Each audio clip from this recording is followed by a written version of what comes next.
Good evening. Preparation work on the $6 billion Morant Bay Urban Center project in St. Thomas has now commenced and is expected to be advanced in the coming months. Prime Minister Andrew Holness toured the site yesterday and observed demolition exercises at the old Goodyear factory in the parish, where the center is being constructed. Throughout his tour, the Prime Minister was shown construction plans and designs for the project by the Factories Corporation of Jamaica, major partners and other key stakeholders.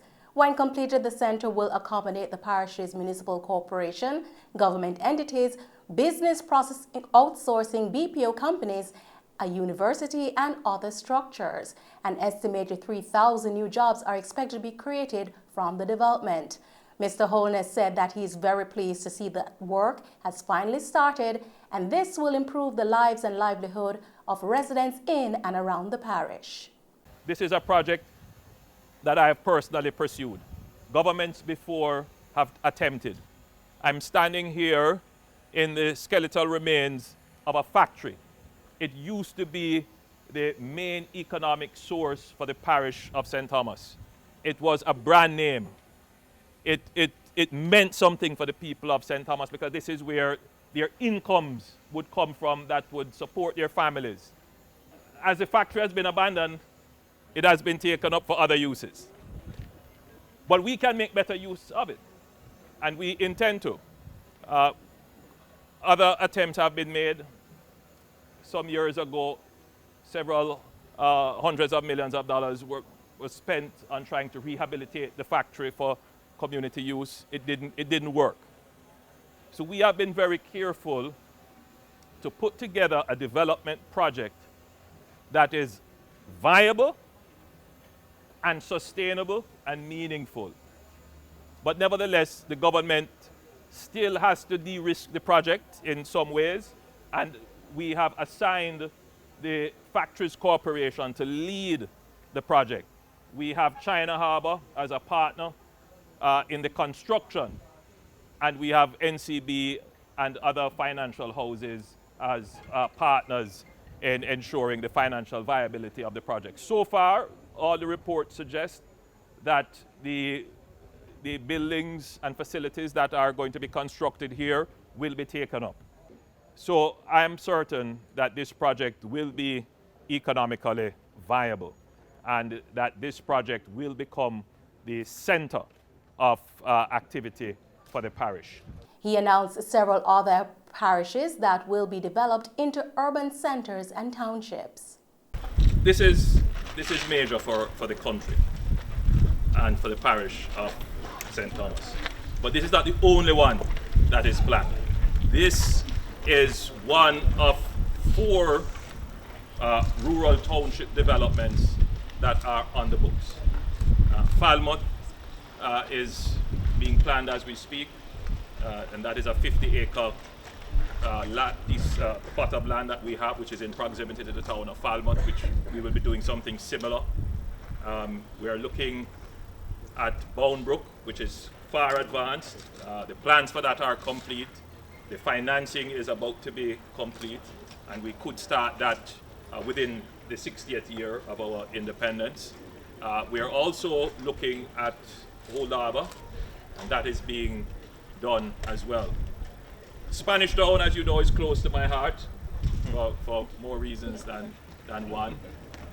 And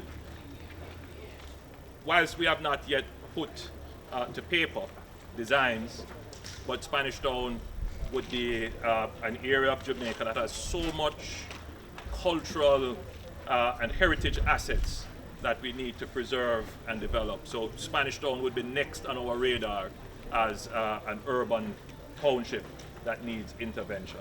But you know, almost all our town capitals are in need of this kind of intervention. In spite of the ongoing COVID pandemic, Prime Minister Andrew Holness said the government will push ahead with its plans. The plan of the government is to ensure that the country has proper spatial management, proper urban spaces where everyone can feel safe, feel secure, and can feel that they are in a modern setting. And that is a challenge, especially for some of our young people who feel that the infrastructure in their country is just not sufficient for what they would want to be able to enjoy and to work, live, and play in. Even as the country faces a crisis which is not of its own making, a crisis which we have no control over, we are not losing faith and hope in the future. The plans that we have now, we are going to push ahead with them, because the moment we stop, that is when we are likely to fall into a recession. So our investment plans, our development plans, we're going to continue with them, we're going to push them, we're going to keep driving employment, we're going to keep driving the growth, because the best way, and in fact, the most secure way of caring for the vulnerable, the poor, the unemployed, is to keep the economy turning so that we all can benefit from the economy. And this is just one of the projects that will ensure that the economy of St. Thomas keeps on turning. And the Prime Minister in touring Southern Coastal Highway Improvement Project, which involves the development of the major roadway throughout the parish, says that this will bring new flows of interest that will directly pour into the urban center and provide the parish with more economic opportunities. This road, it's not just an improvement, it is a profound change to how we have accessed the parish of St. Thomas over the last 50 years. It will create new opportunities, and it will create new flows into St. Thomas, new flows of business, new residential flows, and new interests, possibly tourism and BPOs. And that will change the nature of the parish. You will see that communities that formerly existed, over time, they may move as new interests come in. So this road is technically a development road. Yes, it will make it easier for traffic flowing through, but it is going to change St. Thomas for the better. It's going to give everybody more opportunities. But the government is not just looking at the theory of it, that if we put a good road in, then new opportunities will come.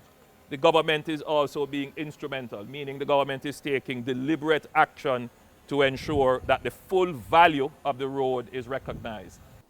Mr. Holness pointed out that the government has given strict instructions to the National Works Agency to ensure that all contractors respect the rights of citizens to be able to enjoy the freedom of movement without undue discomfort. For the South Coast Road Improvement Project, work is proceeding apace, but we cannot say that it is not without its challenges and its difficulties. I saw firsthand the discomfort of communities along the way, and all I can do is to thank them for their patience and to ask for pardon as we progress with our infrastructure.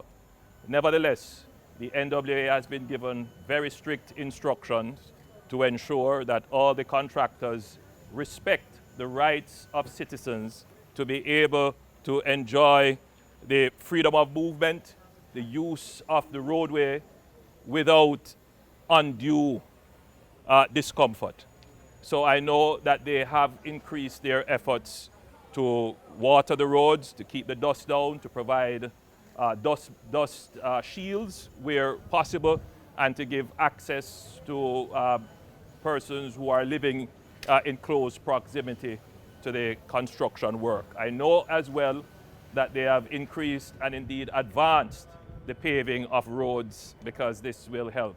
In one instance, a community has reached out to say that the new alignment will have significant economic and commercial dislocation for them. As best as possible, we are trying to accommodate that community. That is a community of Grand Spen. I looked at the provisions that have been made. Concerns have been raised about the possibility of flooding for communities given the new alignments and the new arrangements of the roadways. Again, we have given strict instructions to the NWA, to our supervising consultants, to ensure that drainage is carefully attended to. In other news this evening, the police are seeking the public's assistance to locate 20-year-old Tiffany Moody of Hopeton District, St. James, who has been missing since Saturday, July 2. She's of dark complexion, slim build, and 5 feet 2 inches tall. Reports from the Granville police are that Moody was last seen at home about 7 p.m. wearing a black and white blouse, pink shorts, and black slippers. She has not been heard from since. Anyone knowing the whereabouts of Tiffany Moody is being asked to contact the Granville police at 876-952-3337, police 119 emergency number, or the nearest police station. A curfew has been imposed in the Whitfield Town community of Kingston 11, which is policed by the St. Andrews South Division. The curfew began at 6 p.m. yesterday, July 14, and will remain in effect until 6 p.m. tomorrow, July 16. The boundaries of the curfew are as follows: north along Wellington Road from Waltham Park Road to Maxfield Avenue, south along Spanish Town Road from Maxfield Avenue to Waltham Park Road, east along Maxfield Avenue from Wellington Road to Spanish Town Road, west along Waltham Park Road from Spanish Town Road to Wellington Road. During the hours of the curfew, all persons within the boundaries of the curfew are required to remain within their premises unless otherwise authorized in writing by the ground commander.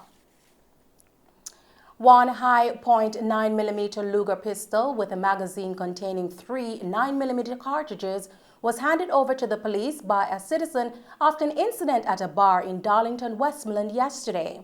Reports from the Savannah Lamar police are that about 9:30 p.m., a gunman approached another man and pulled a firearm. The other man grabbed the firearm and a tussle ensued, during which the firearm fell to the ground. The gunman ran from the bar and escaped in the area. The police were summoned, and upon their arrival, the firearm was handed over to them. Investigations are ongoing. Commanding officer for the Portland Police Division, Superintendent Kenneth Chin, says major crimes are down by 54% in the parish when compared to the corresponding period last year. Speaking at the Portland Municipal Corporation's monthly sitting yesterday, Superintendent Chin gave a breakdown of the crime statistics.